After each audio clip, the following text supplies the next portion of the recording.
My name is Elena Marquez. I'm 33 years old, and 3 weeks ago my parents sent me a text message telling me not to come to their anniversary gala because only elite guests were invited. They said it politely, of course. My mother always preferred cruelty wrapped in manners. But the meaning was clear enough. The message appeared in the family group chat at exactly 2:17 p.m. Elena, please don't attend the celebration this year. It's a formal event with very distinguished guests and we'd prefer to avoid awkward explanations. I read it twice, then a third time, the words sitting on the screen like something heavy that refused to move. 10 years ago a message like that might have shattered me. 10 years ago I might have typed a long response asking what I had done wrong. But by now I understood the rules of my family well enough to know that explanations were never the point. Silence was easier for everyone. So I locked my phone and placed it face down on the kitchen table of my apartment in San Diego, where the afternoon sun was pouring through the windows and turning everything gold. If you've ever had a moment where your own family made it painfully clear you didn't belong in their world, then you probably understand exactly what that silence feels like. And before I continue, if stories like this resonate with you, take a moment to subscribe to Women Reddit Stories. Only do it if you genuinely enjoy listening to stories like this, but if you do, it really helps the channel grow. Also tell me in the comments where you're listening from and what time it is there right now. I always find it fascinating how these stories travel across the world. Now let me take you back a few years, because the text message itself wasn't the real beginning of this story. The real beginning started long before my parents decided I was the wrong kind of guest for their party.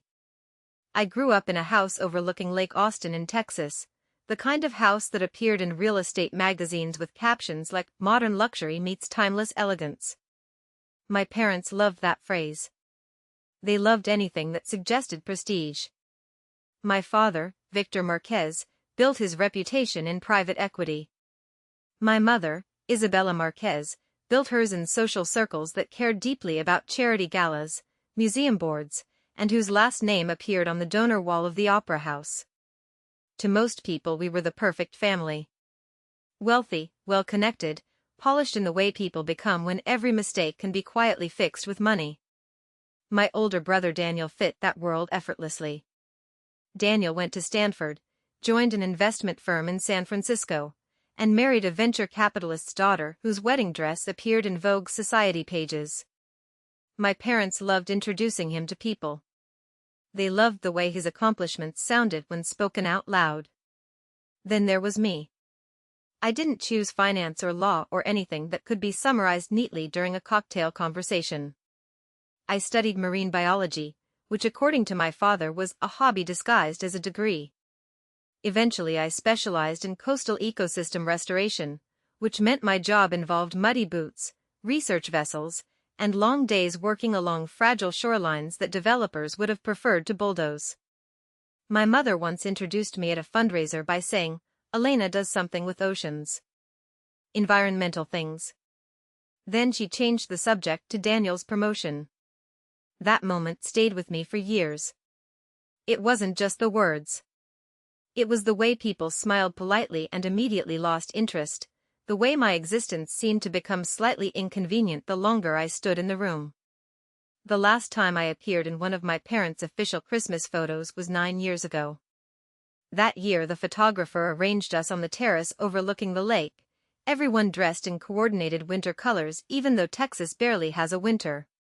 When the photos were sent out on their holiday cards a month later, I noticed something strange. The picture looked different. Later I realized the photographer had taken several versions and my mother had chosen the one where I happened to be standing slightly behind Daniel. When the card was cropped for printing, I simply disappeared from the frame. When I asked about it, my mother smiled in that calm, reassuring way she used whenever she was about to dismiss something important. "It was just a better composition, darling. Better composition." Like I was a shadow someone accidentally included in the background. For a long time I believed the quiet role they assigned me was something I had to accept. Families have patterns, and once those patterns are established they're surprisingly difficult to break. Daniel was the successful one. My parents were the proud hosts of an elegant life. And I was the daughter who worked somewhere near the ocean doing something vaguely scientific that nobody quite understood. But here's the part no one in my family ever paid attention to. While they were hosting dinners and collecting invitations to increasingly exclusive events, I was building something. Not the kind of success that photographs well in glossy magazines, but the kind that takes years to become visible. 3 years before my parents sent that text message, I received a call from a conservation nonprofit based in California. A stretch of coastline north of Monterey had been devastated by decades of erosion and careless development. Entire sections of marshland were collapsing into the sea, and several endangered species that depended on the habitat were disappearing faster than anyone predicted. The organization needed someone to lead an ambitious restoration project, something large enough to reverse the damage but complicated enough that most teams had refused to attempt it. They asked if I would consider heading the research and restoration design. At the time, the budget alone made my hands shake. $20 million. It would take years of planning, dozens of environmental studies, and coordination with state agencies that rarely agreed on anything. If it worked, it would become one of the largest coastal restoration projects on the West Coast. If it failed, it would destroy my career. I said yes. For the next 2 years my life revolved around tides, sediment maps, wildlife surveys, and long meetings with scientists who believed the coastline could still be saved if someone cared enough to try.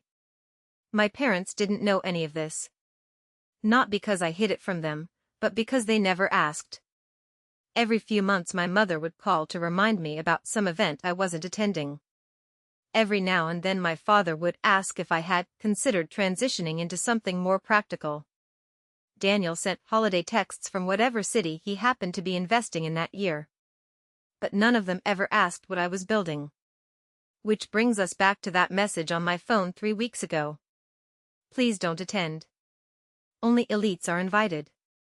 What my parents didn't realize when they sent that text was that the celebration they were planning was being held at the Monterey Coastal Conservancy Center, a stunning waterfront venue that had recently become the crown jewel of California's environmental restoration community. The same facility built directly beside the coastline we had just spent 2 years saving. The same project I had been quietly leading. And at that moment, sitting alone in my apartment with my phone still face down on the table, I had no idea that most of the guests at my parents' event already knew my name.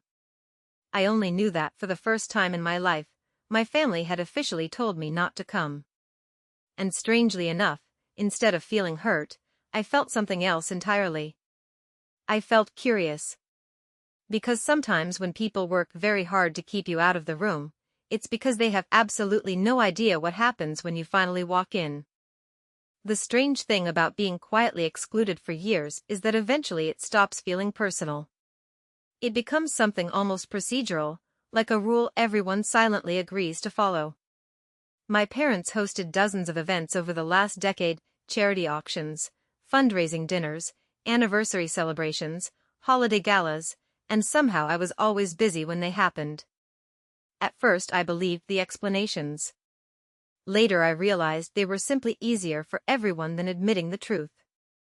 I had become the family member who complicated the image. 3 days after the text message arrived, my phone rang while I was reviewing tide data at my desk. The caller ID said Daniel. That alone made me pause. My brother rarely called. Daniel preferred communication that could be summarized quickly and efficiently, like quarterly earnings reports or group texts sent during holidays. I answered anyway. Elena, he said, his voice carrying that polished calm he'd developed after years in corporate boardrooms. How are things? Busy, I replied. You?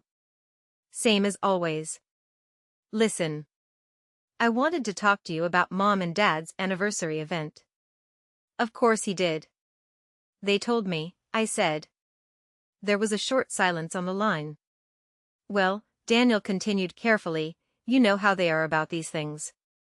The guest list is extremely curated this year. Curated. That was a new word for it. I leaned back in my chair and stared out the window of my office. From where I sat I could see a narrow strip of ocean in the distance, silver under the afternoon sun. I understand, I said. I mean, Daniel added quickly, it's not that they don't want you there. It's just that the event is very high profile. A lot of investors, donors, people from the State Environmental Commission. That caught my attention. Environmental Commission? I repeated. Yeah. Apparently the venue is tied to some massive coastal restoration project that's been getting national attention lately. Dad thought it would be a good opportunity to meet the board members involved. I almost smiled. The irony was so perfect it felt like a private joke the universe was telling just for me. I see, I said calmly. So please don't take the invitation situation personally, Daniel finished. Mom is just worried about appearances. Appearances. That word had shaped my entire childhood. I'm not offended, I told him honestly. Good, he said with clear relief. I just didn't want things to become awkward. Awkward. Another interesting choice of words. After we hung up, I sat there for a moment thinking about the project site up the coast. The Monterey Coastal Restoration Initiative had become something of a quiet success story over the past year. Environmental publications had started writing about it. Researchers from universities across the country were visiting to study the ecosystem recovery. But my name rarely appeared in those articles. That had been intentional. I preferred focusing on the work rather than the attention surrounding it. The non-profit organization overseeing the project usually spoke publicly on behalf of the entire team, which meant the media focused more on the environmental impact than on individual contributors. My parents had likely read several of those articles without realizing their daughter was responsible for the restoration strategy. It was a strange thought. Later that evening I received another message, this time from my cousin Sophia. Hey. Just heard about the party situation. Are you okay? Sophia had always been the observant one in our extended family. She noticed things most people ignored. I'm fine, I replied. A moment later another message appeared. Mom said Aunt Isabella told everyone you've been dealing with some personal struggles lately. I stared at the screen. Personal struggles. What kind of struggles? I typed. The typing indicator appeared, disappeared, then appeared again. She said you'd been under a lot of stress from work and needed some time away from social events. I leaned back slowly in my chair. That explanation felt oddly familiar. My mother had always preferred narratives that made her decisions appear compassionate. If someone asked why I wasn't present at a family gathering, it was easier to say I was going through a difficult time than to admit I simply hadn't been invited. Still, hearing it repeated this way felt different. I'm not struggling, I wrote. I figured, Sophia replied quickly. Just thought you should know what people are hearing. I thanked her and set my phone aside. Across the room, a large whiteboard covered one wall of my office. It was filled with satellite images of the Monterey coastline, hand-drawn diagrams showing sediment flow, and months of ecological data collected by our research team. For 2 years that board had been my entire world. And now my parents were planning a glittering anniversary celebration a few hundred yards away from the same shoreline we had spent thousands of hours restoring. I wondered if they even knew what the place represented. Probably not. For them it was simply a beautiful venue with ocean views and enough prestige to impress their guests. The next morning I arrived at the restoration site before sunrise. The Pacific was calm, the water reflecting a pale pink sky as the first light crept over the horizon. I walked along the newly stabilized marshland where native grasses had finally started taking root again. Just a year ago the area had been little more than eroding mudflats. Now birds had returned in small but noticeable numbers, and the water channels were slowly reclaiming their natural patterns. One of the research assistants waved when she saw me. Morning, Elena. Morning. We spent the next few hours reviewing sensor readings and monitoring the shoreline barriers we had installed earlier in the season. By mid-morning the rest of the team arrived, and the quiet marshland turned into a hive of activity. Somewhere around noon my phone buzzed again. This time the message came from an unfamiliar number. "Hello Elena, this is Dr. Caroline Bennett from the Coastal Conservancy Board. I hope I'm not interrupting your day." Dr. Bennett. My stomach tightened slightly. Caroline Bennett was the executive director overseeing the entire restoration initiative. She was also one of the most respected figures in environmental conservation. "Not at all," I replied. A few seconds later another message appeared. "I wanted to confirm that you'll be attending the Marquez anniversary event next weekend. Several board members are looking forward to meeting the project's lead architect in person." I stared at the words. Lead architect. That was the title the board used internally when referring to the person responsible for designing the restoration framework. The title that belonged to me. For a moment I considered explaining the situation. I could have told her that my parents had specifically asked me not to attend. I could have mentioned the long history of misunderstandings that made family events complicated. But something stopped me. Instead I typed a very simple response. "I'm not sure yet. My schedule is still uncertain." Dr. Bennett replied almost immediately. "Understood. If you decide to come, please let me know. A few of our major donors have been eager to thank you personally for the work you've done on the coastline." I put the phone back in my pocket and walked toward the water. Out in the distance a group of pelicans skimmed across the surface of the ocean in perfect formation. The marsh grass rustled quietly in the breeze.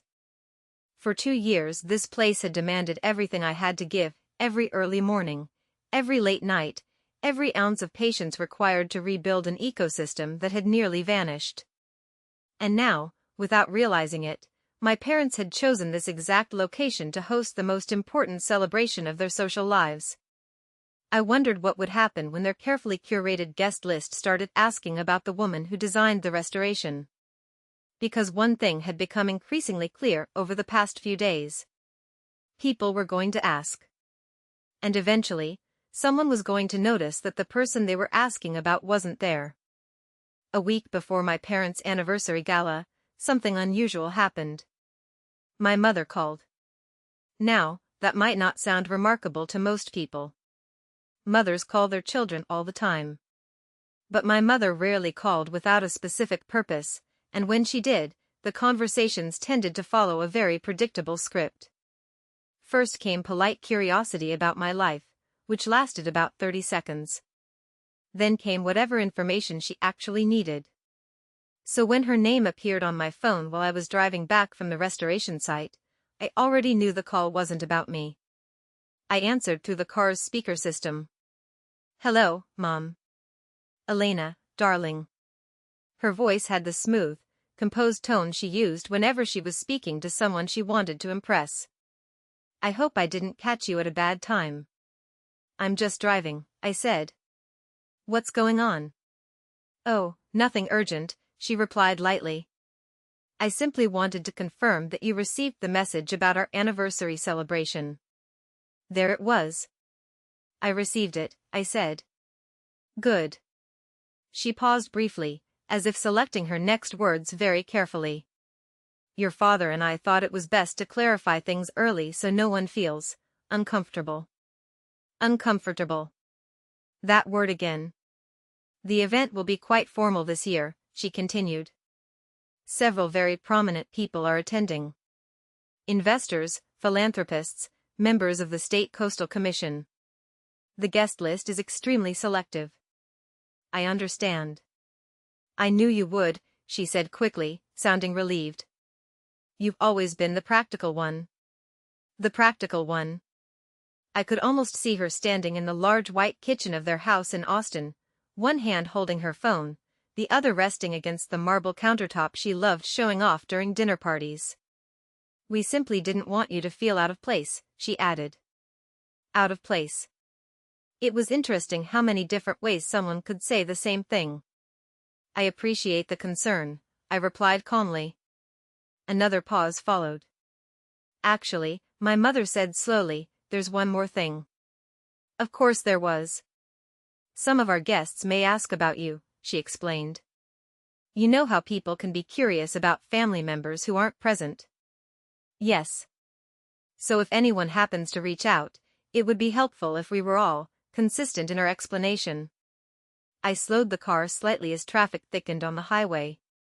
What explanation? I asked. Oh, nothing serious, she said quickly. I've simply told people you've been focusing heavily on your research and needed some time away from social events. That sort of thing. Research. At least that part wasn't entirely inaccurate. It's easier that way, she continued. People tend to worry when they hear someone has been under pressure. But they're also very sympathetic. It makes things simpler. Sympathetic. For the first time in the conversation, something inside me shifted. So people think I'm struggling, I said quietly. No, nothing like that, she replied quickly, though her voice tightened just slightly. Just overwhelmed with work. I didn't respond. Anyway, she added briskly, clearly eager to move past the subject, we're expecting about 150 guests. It should be a lovely evening. The venue is absolutely breathtaking. I glanced toward the ocean visible beyond the cliffs as the highway curved along the coastline. Yes, I said. It is. Have you seen it before? That question made me laugh softly. Yes, I said. I've seen it.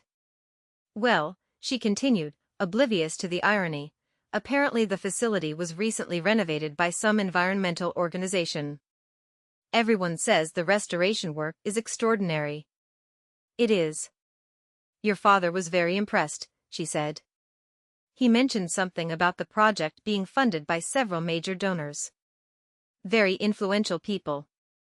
I imagined my father standing proudly at the entrance of the Conservancy Center, greeting guests while admiring the sweeping view of the restored coastline. The same coastline we had spent years fighting to protect. That sounds like quite an event, I said. It will be, my mother replied with satisfaction. Which is exactly why we want everything to go smoothly. I knew what she meant. She didn't want questions. She didn't want complications. And she certainly didn't want anyone wondering why one of her children wasn't present. Well, she said after another pause, I should let you go. I just wanted to make sure we understood each other. We do, I replied. Good. Take care of yourself, Elena. The call ended. For several miles I drove in silence, watching the waves crash against the rocky shoreline far below the highway. The late afternoon sun reflected off the water in bright flashes that made it difficult to look directly at the ocean. I thought about the explanation my mother had created. Overwhelmed with work. Under pressure. Taking time away from social events. It was a carefully constructed narrative. Not insulting enough to cause outrage, but just vague enough to encourage sympathy. And sympathy, in my mother's world, was a useful currency. When I arrived home that evening, I found another message waiting on my phone. This one came from Caroline Bennett. Quick update, the message read. Several of our board members have confirmed they'll be attending the Marquez anniversary event. They're excited to see the restoration site in person. A second message appeared almost immediately. Many of them are hoping to meet you there. I set the phone down on my kitchen counter and poured myself a glass of water. The irony of the situation had reached a point where it almost felt theatrical. My parents were hosting a prestigious celebration beside a project they didn't realize their daughter had led. At the same time, many of their most important guests were planning to attend specifically because they wanted to meet the person responsible for that project. Which meant something inevitable was slowly building beneath the surface of the evening. Questions. Simple, harmless questions. Where is Elena Marquez? Isn't she the one who designed the restoration? Why isn't she here? I could already imagine the confusion spreading across the room as those questions started circulating. For years my parents had controlled the narrative of who I was. They had introduced me as the daughter with the unusual career, the one who studied fish and tides and things that sounded vaguely academic but not particularly important. But the coastline we had restored told a very different story. And unlike a family reputation, a restored ecosystem was something people could see with their own eyes. That night I sat on my balcony overlooking the quiet street below my apartment. The air carried the distant sound of waves rolling against the shore, steady and rhythmic. My phone buzzed again around 9 o'clock. This time the message came from Daniel. "Just a heads up," he wrote. "Apparently the coastal restoration project connected to the venue has been getting a lot of attention lately. Some environmental board members attending the party are really interested in meeting the lead scientist." I smiled slightly. "Sounds like an impressive person," I replied. Daniel responded a few seconds later. "Yeah. From what I've heard, the person behind the project is supposed to be some kind of rising star in marine conservation." I looked out toward the dark ocean beyond the city lights. Rising star. That was certainly one way to describe it. Then another message appeared. "Anyway," Daniel wrote, "it should be an interesting night." I didn't answer immediately. Instead, I sat there thinking about the upcoming evening, imagining the ballroom filled with elegantly dressed guests, champagne glasses catching the light, conversations drifting across the room. And somewhere in those conversations, sooner or later, someone was going to mention the restoration project. Someone was going to ask who designed it. Someone was going to say my name. And when that happened, the question would follow naturally. If Elena Marquez led the restoration of this coastline, why wasn't she at her own parents' celebration? 2 days before the anniversary gala, the first crack appeared in the carefully controlled story my parents had been telling. It happened in the most ordinary way possible. A phone call. I was sitting at my desk reviewing habitat recovery data when my phone vibrated across the table. The caller ID showed a number from Austin. At first I assumed it was my mother again, but when I answered I heard a different voice. "Elena?" It was Aunt Lucia, my mother's older sister. Now Aunt Lucia and I had never been particularly close. She lived in Dallas and mostly appeared at large family gatherings where she spent most of her time discussing travel plans or charity events with my mother. But she had always been polite to me, which in my family counted as something significant. "Hi, Aunt Lucia," I said. "Sweetheart," she replied, sounding slightly hesitant. "I hope I'm not bothering you." "You're not." There was a small pause on the line. "I just wanted to check on you," she said carefully. "Check on me?" "Well," she hesitated again. "Your mother mentioned you've been having a difficult time lately." I leaned back slowly in my chair. "Difficult how?" "Oh, you know," she said quickly, clearly uncomfortable. "Just overwhelmed with work, maybe under a lot of stress." "She said you weren't feeling up to attending the anniversary celebration this weekend." So that was the version of the story spreading through the family. "I'm actually doing fine," I said. Another pause followed, longer this time. "Really?" "Yes." "Well, that's good to hear," she said, though her tone suggested she wasn't entirely sure what to believe. "Your mother made it sound like things had been challenging." "Work has been busy," I said truthfully. "But that's about it." Aunt Lucia let out a quiet breath. "That's a relief," she admitted. I was worried. Something about her tone made me curious. "Why?" I asked. "Well," she said slowly, "because some of the things your mother mentioned sounded rather serious." My stomach tightened slightly. "What things?" "Nothing specific," she said quickly. "Just that you'd been under pressure and needed space. You know how people talk." Yes. I knew exactly how people talked. "I appreciate you checking in," I said gently. "Of course," she replied. "Your family." We spoke for another minute about ordinary things before ending the call. But after I hung up, I sat there staring at the wall for a long time. The story was spreading. In my mother's version of events, I wasn't absent because I wasn't invited. I was absent because something was wrong with me.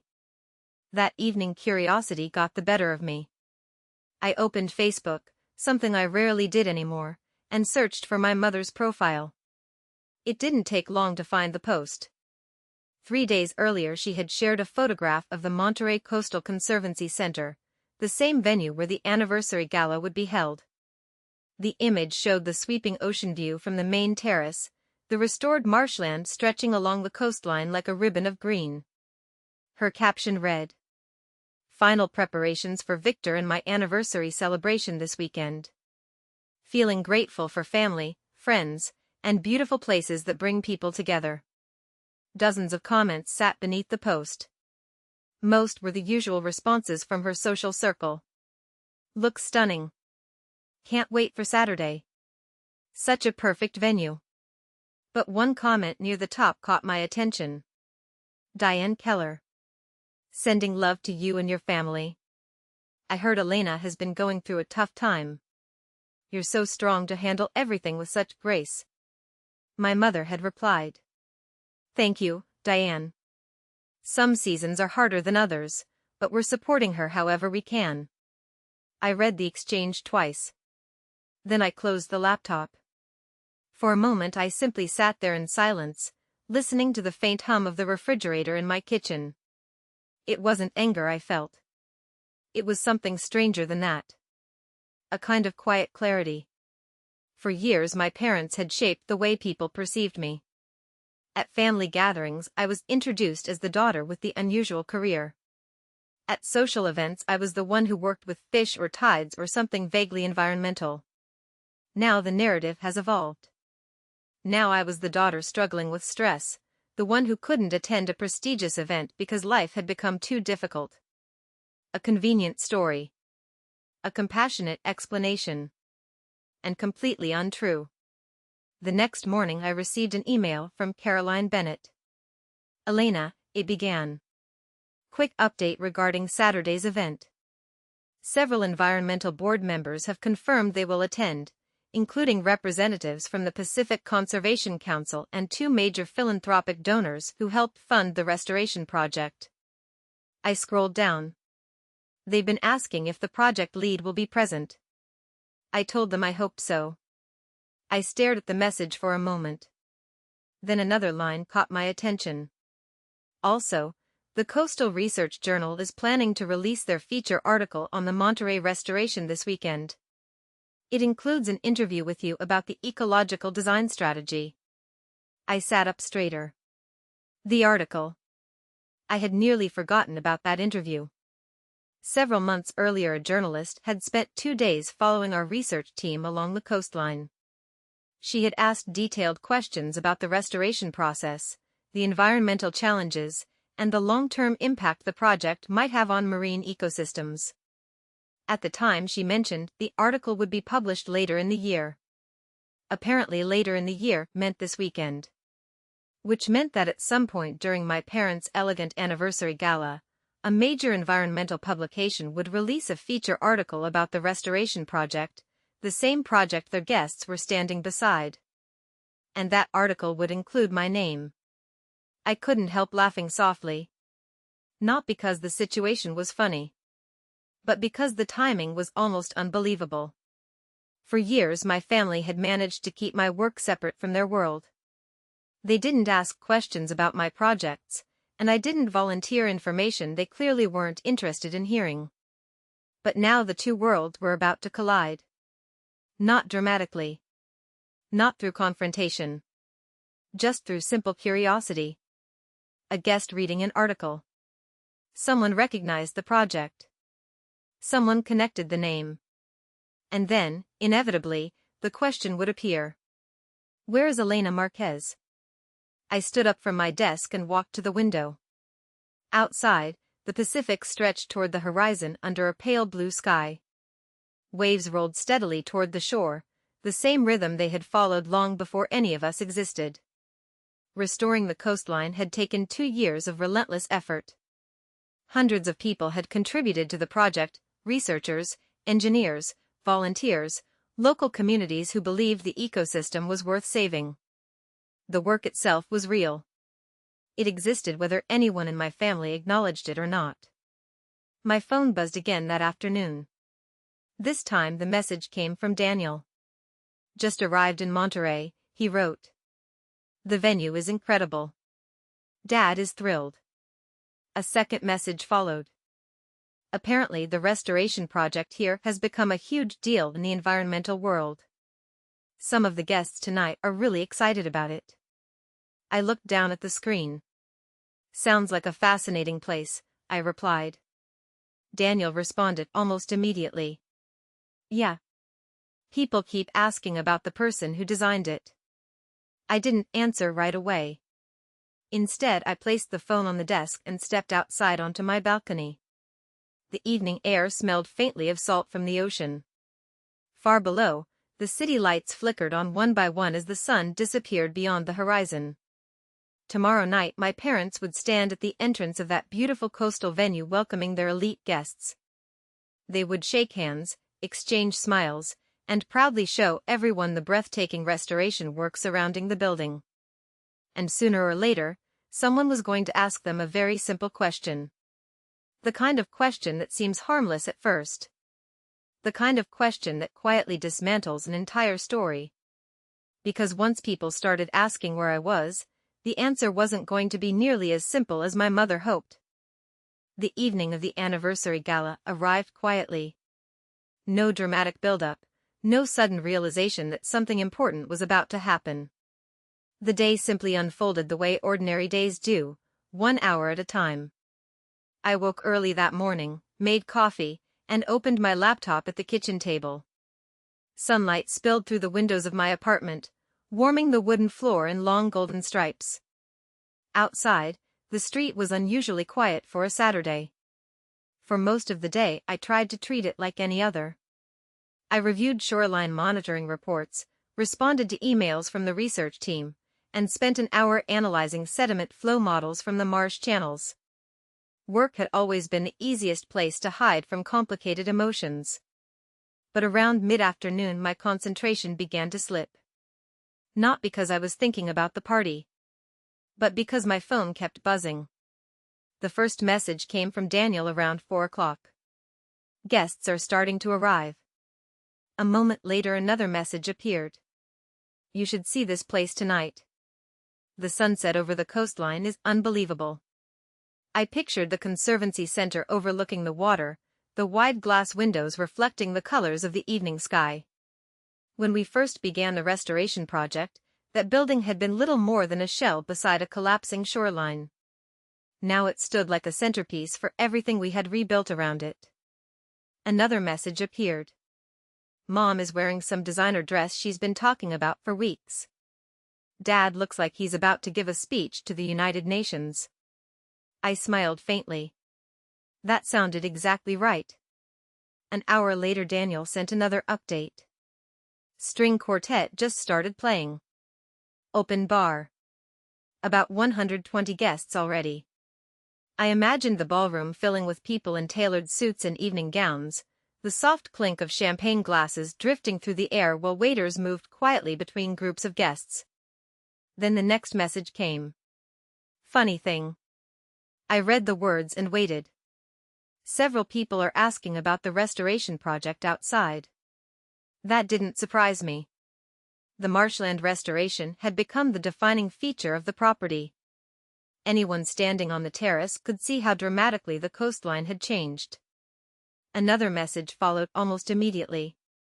Apparently some of the environmental board members attending tonight helped fund it. Of course they had. I leaned back in my chair and looked toward the window. The sky outside had begun shifting into evening colors, deep orange fading slowly into blue.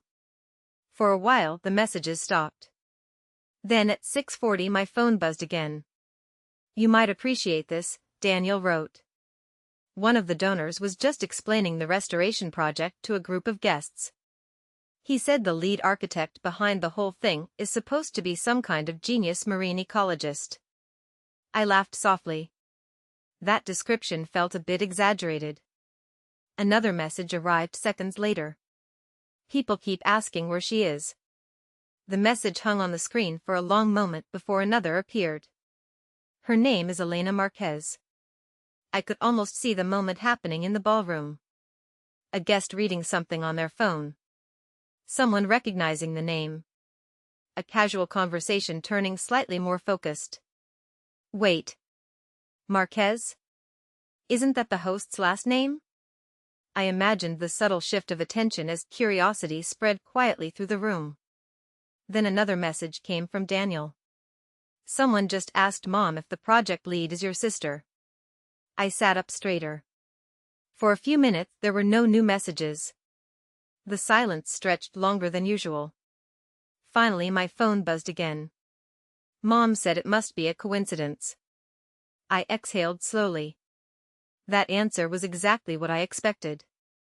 My mother had spent decades perfecting the art of redirecting conversations. When faced with an uncomfortable truth, she would simply replace it with a more convenient explanation. But curiosity is a stubborn thing. And there were 150 people in that ballroom. My phone vibrated again. More guests are looking it up now. Another message followed. Apparently there's an article being published tonight about the restoration project. My heart skipped slightly. The Coastal Research Journal feature. The one Caroline Bennett had mentioned. If the article went live while the guests were still at the gala, it wouldn't just mention the project. It would include my photograph. My name. My work. Another message from Daniel arrived a minute later. Okay, this is getting weird. I stared at the screen. What's happening? I typed. It took longer than usual for him to respond. When his reply finally appeared, the tone had changed. People are reading the article. A second message came through.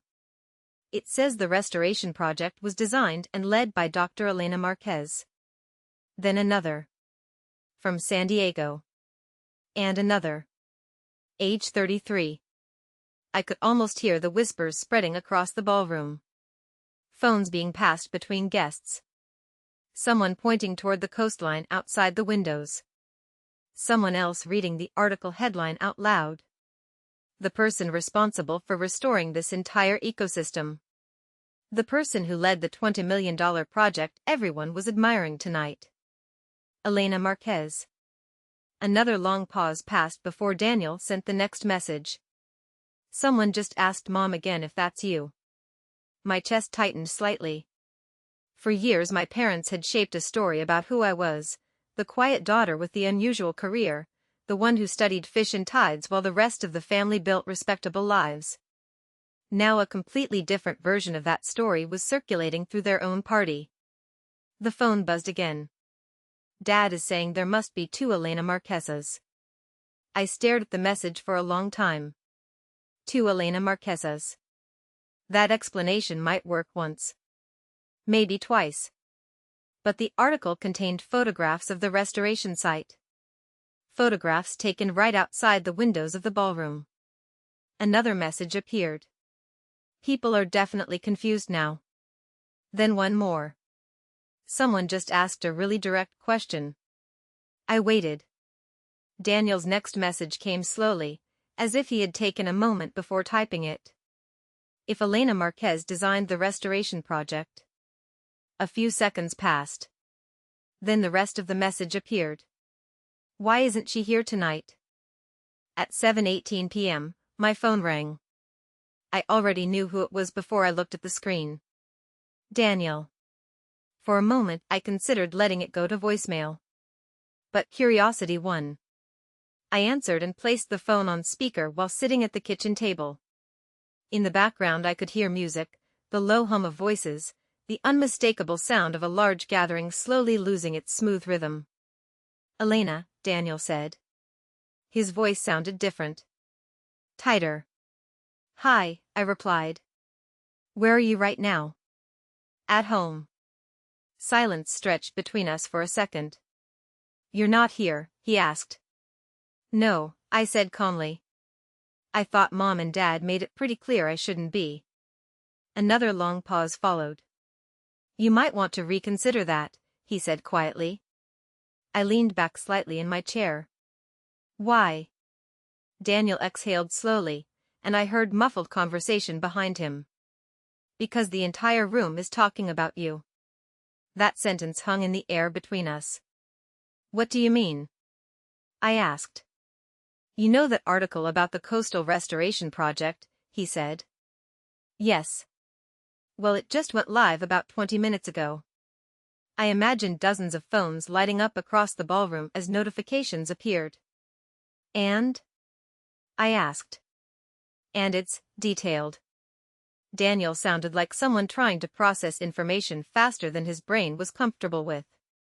"It mentions the restoration design," he continued. "It explains the environmental strategy, the habitat reconstruction, the tidal flow systems."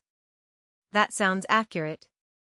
"Elena," he said slowly, "it also mentions you. A lot." That didn't surprise me. The journalist had spent 2 full days interviewing our team. She had asked thoughtful questions and taken extensive notes. The article was meant to highlight the science behind the restoration project, but she had also wanted to tell the story of how the project came together. "So people know who led the project," I said. Daniel laughed nervously. "That's one way to put it." "What's another way?" "The article calls you the lead architect of the restoration." I stared at the wall across from my kitchen table. "Technically that's correct." "You also have a photograph in the article." That made sense. The photographer had taken several pictures while we were walking through the marshland discussing the ecosystem recovery. "And the photo was taken here," Daniel added. "At the Conservancy Center?" "Yes." Another pause followed. "Elena," he said carefully, "your name is literally printed beneath a picture of you standing on the terrace outside this building." I closed my eyes for a moment. So people are making the connection. That would be an understatement. Behind Daniel's voice I could hear fragments of conversation. Someone asking a question. Another voice responding. A small ripple of attention spreading across the room. "Mom is trying to explain it," he said. "How?" "She's telling people it must be a coincidence." I almost smiled. "That there must be another Elena Marquez who works in marine science." "That's creative," I said. "But it's not working," Daniel admitted. I could hear the strain in his voice now. "Why not?" "Because the article says you're from Austin." Of course it did. "And it mentions your parents by name," he added quietly.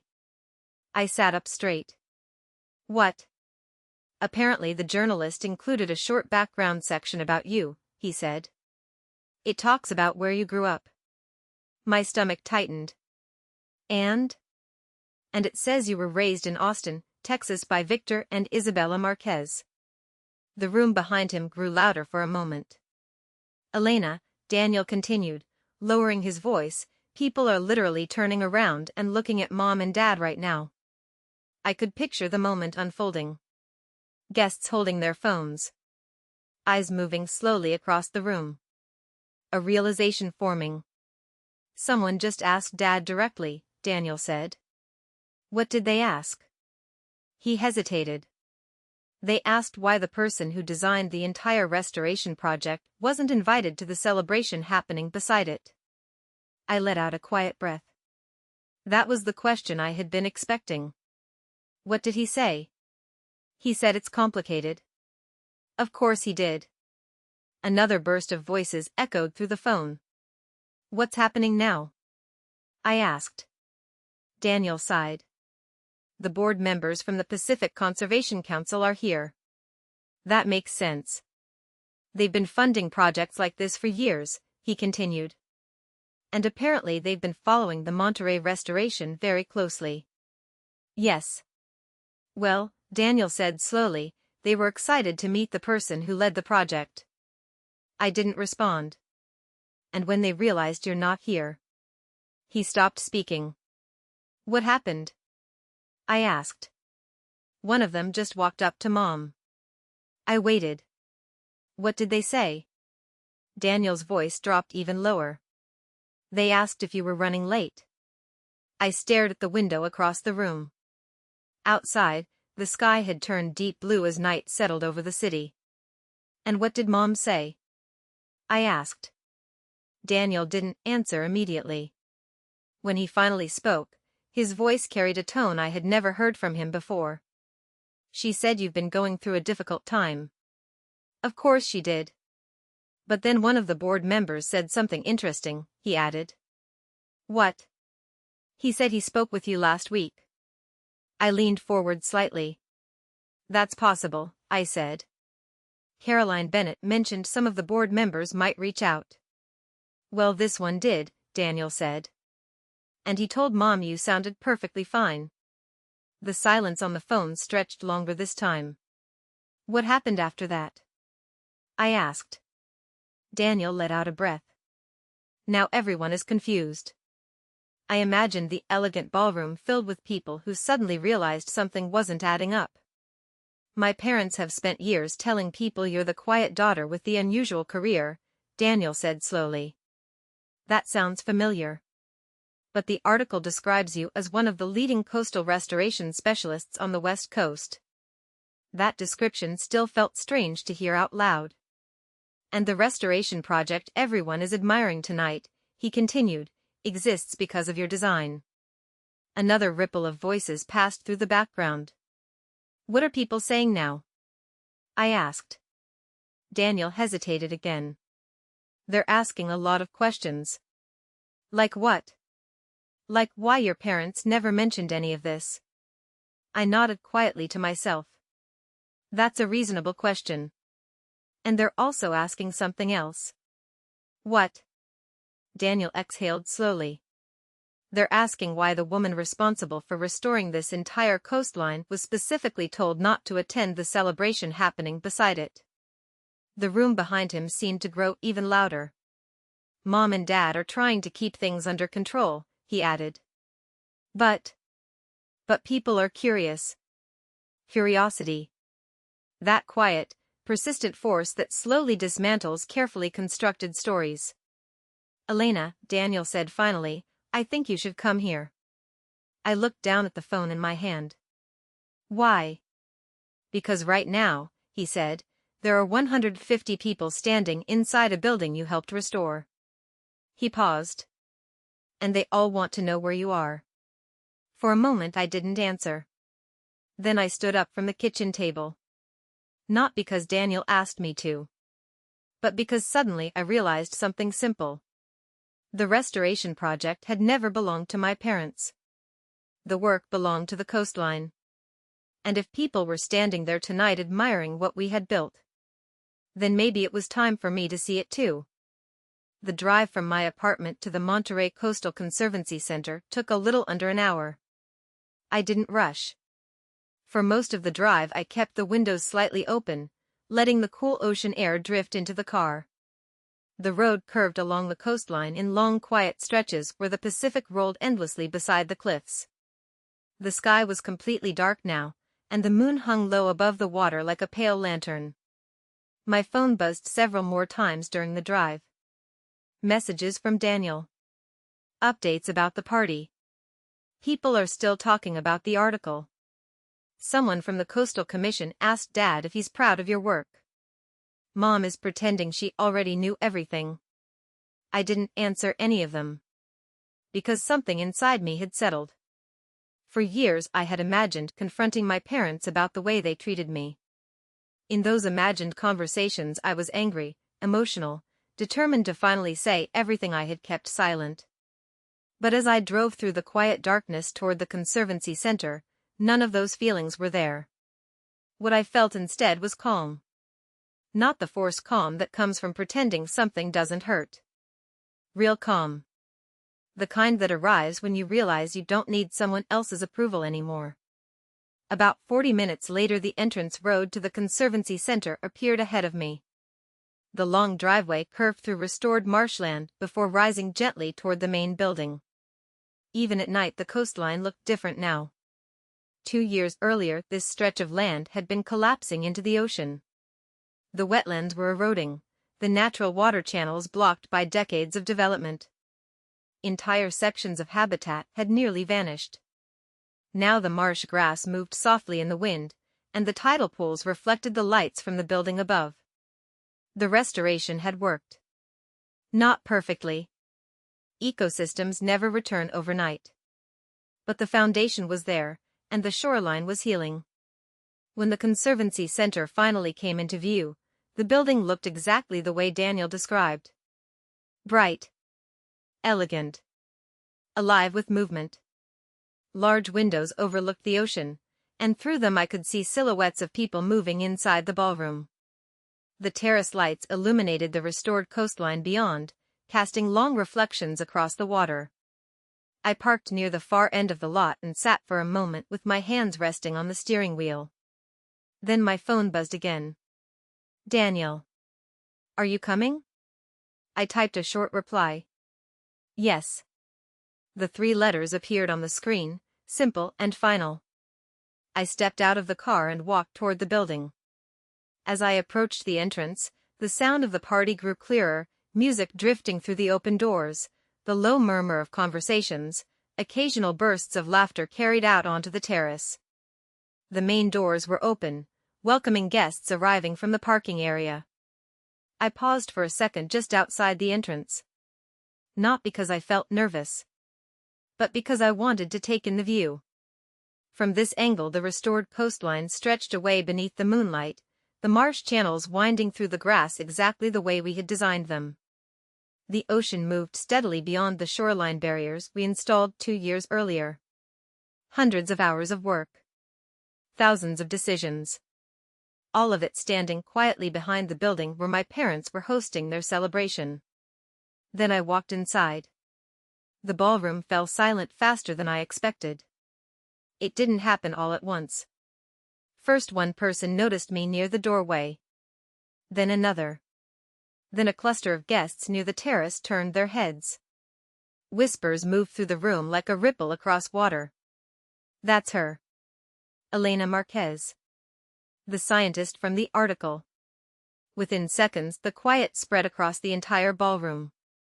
150 guests. All looking at me.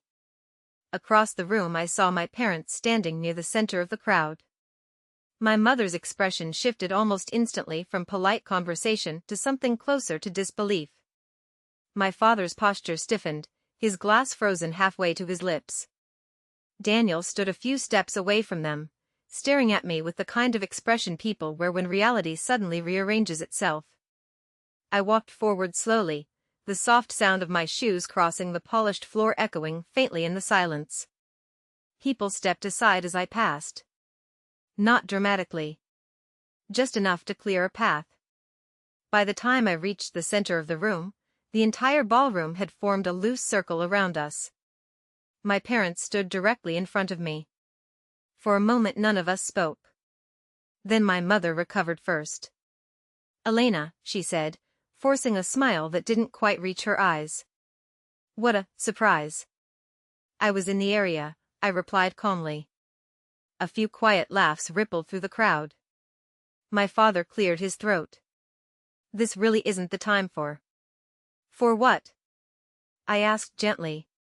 For misunderstandings, he said. I looked around the room.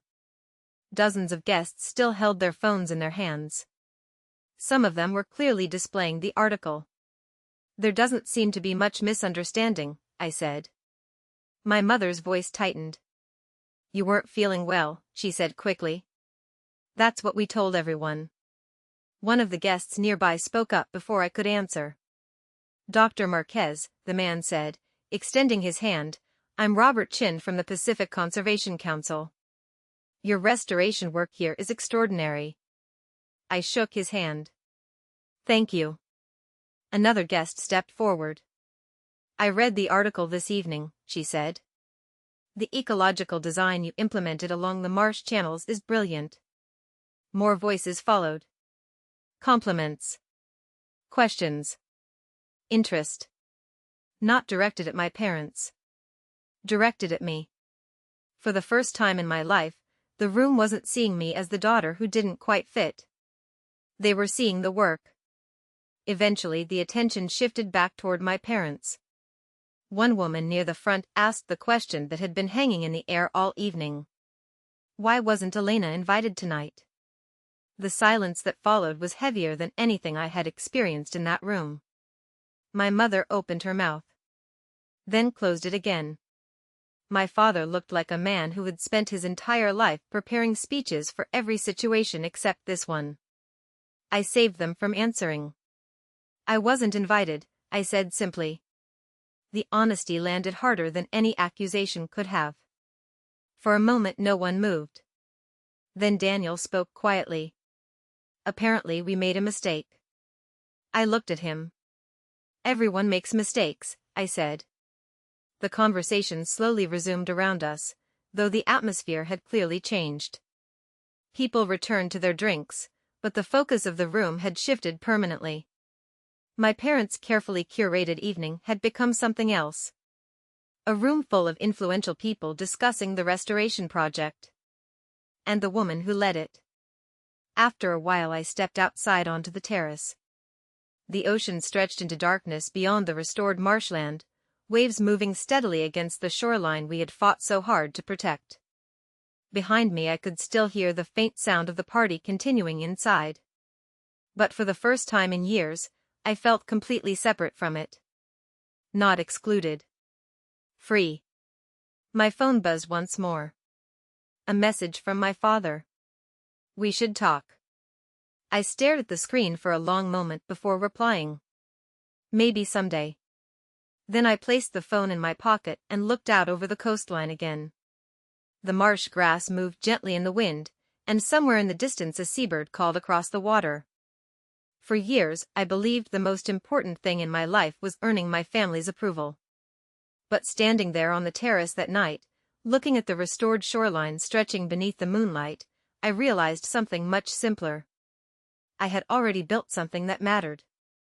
And I hadn't needed their permission to do it. If you stayed with me all the way to the end of this story, thank you. Stories like this remind us that sometimes the people who underestimate you the most are simply the ones who never bothered to look closely enough. If this story meant something to you, subscribe to Women Reddit Stories and let me know in the comments where you're listening from. I read as many comments as I can, and your support keeps these stories coming. Until the next story, remember one thing. You don't need an invitation to stand proudly in the rooms you helped build.